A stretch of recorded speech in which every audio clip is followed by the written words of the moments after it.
Bah moi, je fais partie d'une entreprise qui s'appelle Ressort et donc on est assez spécialiste de répondre à des appels à projets comme ça.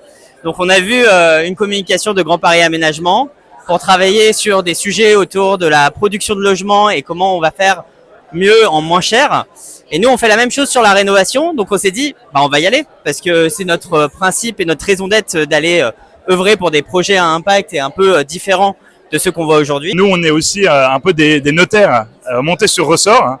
Donc dès qu'on parle d'innovation, dès qu'on parle de créer des ponts entre des sujets qui ne sont pas facilement mobilisables juridiquement et économiquement, on s'y penche et on était ravis quand on a vu l'initiative de GPA de répondre à cet appel à projet avec Ressort et avec les candidats de cette qualité dans le groupement. Ça fait depuis très longtemps en fait qu'on travaille avec certaines des entreprises du groupement.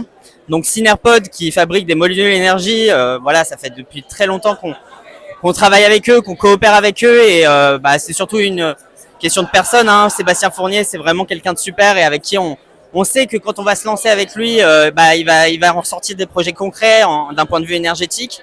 Redcar et Architecture, ils ont cette qualité-là de travailler sur des sujets de biosourcés et donc de travailler l'architecture bioclimatique et autres. Et ça nous est cher en fait. Et puis après, il y a surtout la rencontre avec toi, Adrien, parce que Ressort, on a incubé donc un projet qui est Maison R, qui est un des partenaires du groupement. Et c'est Adrien qui a réussi à structurer tout ça.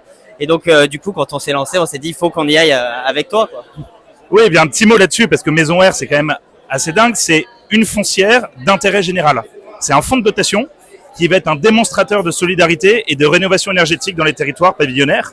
Et c'est un organisme sans but lucratif qui va détenir du foncier. Alors, selon certaines modalités juridiques, mais en tout cas, c'est là aussi qu'il y a l'innovation. On ancre dans l'intérêt général le projet.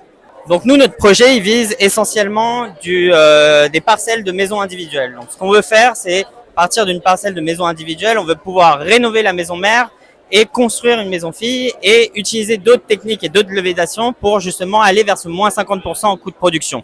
Ça peut être le hors-site, l'autorénovation, etc.